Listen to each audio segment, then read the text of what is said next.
There's certain guys in the league that the media tries to vilify, certain guys that the media kind of try to put caps on their potential, and it shouldn't be that way. Especially when you deal with young players, you have to give some young players time to develop to see what they're ultimately going to become. But the narratives that they have for some players is different from other players. I look at the guy like Lonzo Ball, look at a guy like Brandon Ingram, where the narrative last year was completely different than the narrative this season. And all I was saying back in the past was you got to give guys chances, opportunity to grow as players. Not everybody is going to come out and be a stud right away. And there's certain guys that they want to put caps on their potential, but you don't know what they can become. And you're basically putting these caps and putting these narratives on these players based on, I do not know, based on if you don't like them, based on what you maybe be seeing with their team, and somebody needs to be blamed. Another guy I want to talk about, and the main guy I want to talk about is Collin Sexton. Collin Sexton is averaging 20 points this year with the Cleveland Cavaliers. He's shooting 38% from the three-point line, another 46% from the field. He's averaging about 3 rebounds and 3 assists per game. This guy constantly gets a bad rap in the league, and he just dropped 41 points. And it just seems like people are saying that, well, he's not going to be able to lead a team to the playoffs. He'll probably be better at a 6-man role coming off the bench.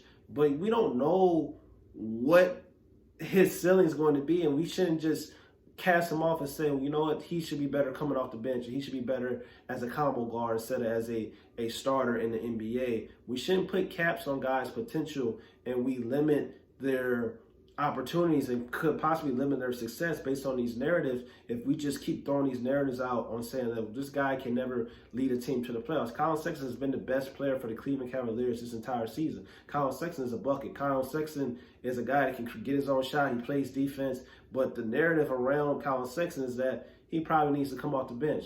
But in reality is he's in his second season. The Cleveland Cavaliers aren't that great of a team. We haven't seen them play with, I want to say, a roster where you can say, well, that team should actually go to the playoffs. Let's see what he can do. Let's see if he can lead his team. Let's see if he can have an impact on winning and be a positive impact on culture for the organization. We haven't seen that yet, but people want to cast him off, and people want to say that he should come off the bench. And I just have a problem with people doing that and the media doing that, because I just feel like that is one of the biggest issues on why we have players like Lou Williams and Jamal Crawford. These are guys that could start on any team, but early on in their careers, they got cast off as a guy he's better coming off the bench. He's better at a 6-man role. And these are guys that are bucket getters. These are guys that are starters. These are guys that could have gone out and be starters, but the narrative was pushed early on in their careers that, you know what, he will be better at this role. And we know in the NBA, it's either you accept your role or you don't accept your role, and the next thing you know, you're out of the league. But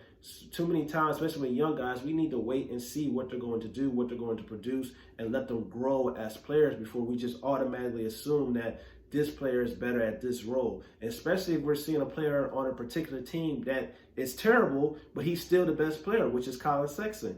Collin Sexton is a combination guard. Collin Sexton is a point guard. He has a handle. He plays defense. He can get his shot off. He's aggressive. He does a lot of good things on the basketball court. And once again, he's been the Cleveland Cavaliers' best player. So instead of just sitting up and say that he may be better at this role, let's take into account that Collin Sexton really just may be a good basketball player. Maybe he won't ever be an all-star, but to sit up and say he can't be a starter when we had years of people giving Ricky Rubio the benefit of the doubt, and Ricky Rubio has still been a constant starter his entire career, even though he had crazy expectations coming out from Spain. So it's just like those expectations and those narratives wasn't necessarily cast on Ricky Rubio, but people want to just quickly throw Collin Sexton on the bus and say Collin Sexton is better, he should come off the bench, and Collin Sexton will never be a guy that can be on a playoff team or be a starter for a really good team. We don't know that. And like I said, we got to give players time. Now, we had years of evidence to see Ricky Rubio